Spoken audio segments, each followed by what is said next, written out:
The people covering for SBF, it continues to be an absolute joke. The number of interviews that SBF is doing is absurd, but the people carrying water for him is even more offensive. I mean, if you're a criminal trying to cover up your crime, okay, we get it. You're trying to cover up and stay out of jail.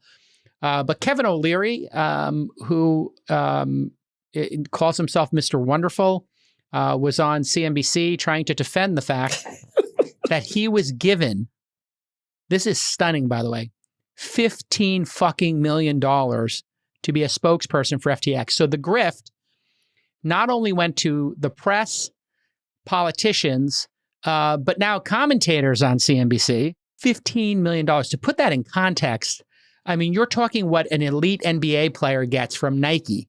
This does not exist in the world. Kevin O'Leary might get, 50 to 200K for speaking gigs, but nobody gets $15 million to show. Shark Tank star and investor Kevin O'Leary, known in some circles as Mr. Wonderful, has claimed he has all but lost the $15 million FTX paid him to be its official spokesperson. Kevin O'Leary was paid about $15 million by FTX to be a spokesman for the failed crypto exchange, he said in an interview with CNBC on Thursday. O'Leary also said he had $9.7 million worth of crypto tokens in his FTX account that has since been wiped out to $0 amid the company's implosion. O'Leary also owned a $1 million equity stake in FTX that has since been wiped out after the company filed for Chapter 11 bankruptcy last month. O'Leary admits that his investment was ultimately a bad one, and that he, along with most other people, was blindsided by the gross mismanagement of billions of dollars at FTX.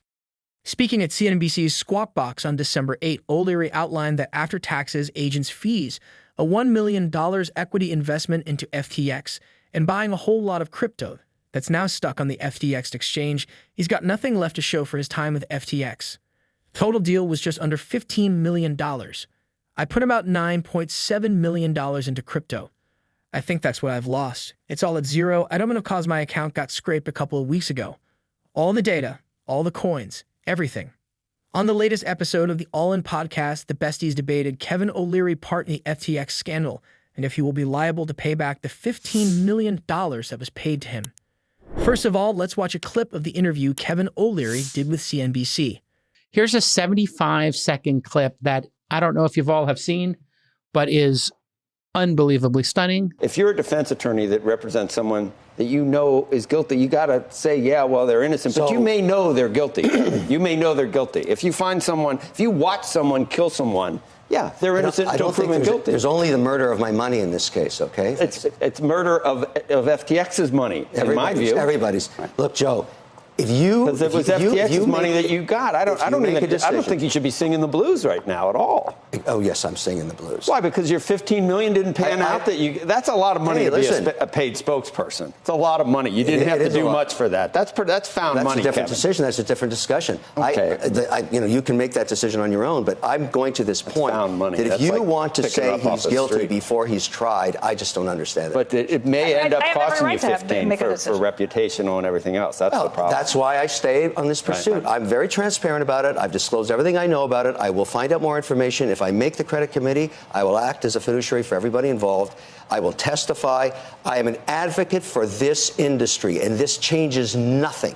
Just look at the numbers that came out of Circle today. I'm an investor there, too. You've got the I lost it all on FTX, and we have a fantastic print on Circle. The promise of crypto remains. This will not change it. Pretty crazy. $15 million.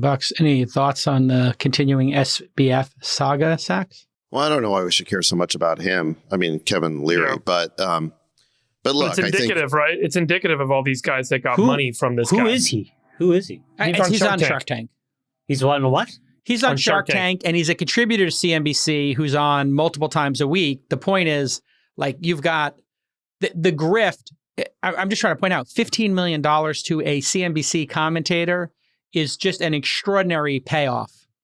I've never heard of anything like that. I don't think it's fair to pick on Kevin O'Leary per se, because there's a bunch of those guys that took money from him. You know, a bunch of athletes did, probably Senators, a bunch of movie stars, PACs, Republicans, Democrats.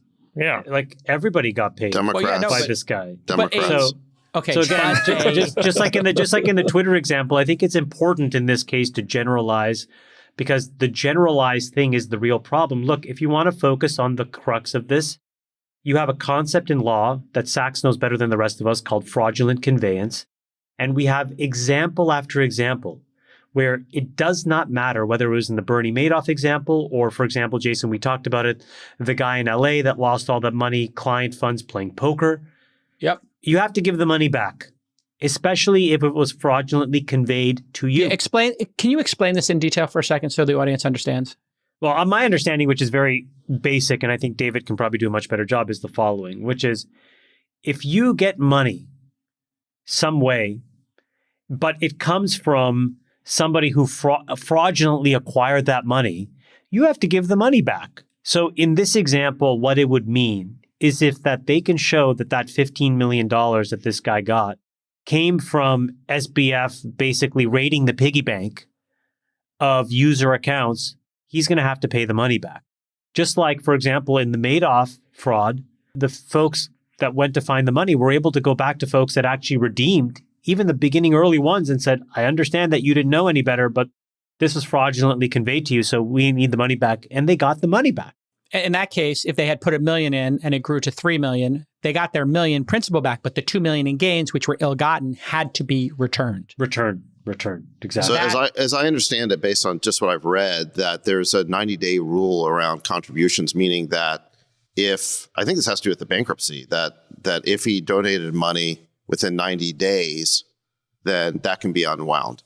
Yeah, but I do think it creates potentially a powerful incentive here by politicians and various political groups for him not to be convicted of fraud, for him to be able to plead this out into some sort of negligence, because they don't have to give the money back. They keep the bag. What an incredible insight. Well, this is what I think is so interesting about the Kevin O'Leary thing. It's not about Kevin O'Leary, but it's about the fact that the money was spread around so widely and into such like deep trenches of the regulatory society. World, society, like into the blog, influencers. And basically, I think the guy like cemented this. He thought that like, which I think, by the way, is a really interesting product of the crypto ecosystem and the model that so many kind of crypto businesses have engaged in over the years, which is if you can fester the belief, then there is a business. If you cannot fester the belief, there is no business, that there isn't a fundamental productivity driver. It's about building a belief system. And you can buy a belief system. If you can take money that people have given you, you can embed it in influencers and celebrities and politicians and regulators. And if you give it to enough of these people and you give enough of it to them, maybe that belief system solidifies and your thing becomes real. Which is a classic grift technique, by the way. In the grifters. Oh, tell us all about it, Jacob. Yeah.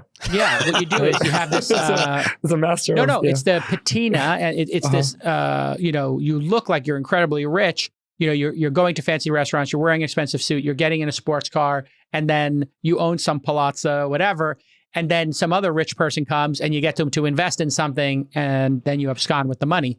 But they see all the accoutrements. You check all the boxes. Your parents were Stanford. You went to MIT. And you are donating large sums of money, and you got this big table at the club, and you got a penthouse. Everybody starts to feel, well, might is right. You got the wealth. There might be something going on here. Like, how would you guys feel about, diligence. honestly, backing a CEO of a growth stage company that you put your firm's money into, who lives in a $130 million house and has not yet exited the business? Yeah, absolute alarm bells everywhere. What seems to surprise many people is the way Kevin O'Leary keeps defending Sam Bankman-Fried's role in FTX collapse. However, the revelation that FTX paid him $15 million to be their spokesman seems to explain why he is reluctant to condemn SBF fraudulent actions in FTX. The Shark Tank investor said in an interview with Yahoo Finance that he would get his money back from FTX, and that the collapsed crypto exchange needed to be audited before its CEO, Sam Bankman-Fried, could be found guilty of any wrongdoing. I've told all of my lawyers, keep your phasers on stun until we have facts. Then we're going to get that money back, O'Leary said, later adding, who's going to jail? I have no idea. Who's fraudulent? I have no idea, but I will find out. What do you think of Kevin O'Leary's continuous defense of Sam Bankman-Fried? Do you think is indicated by the besties that he might be made to pay the money back to FTX investors who lost money in the collapse? We are curious to hear your opinion in the comment section. Thanks for watching.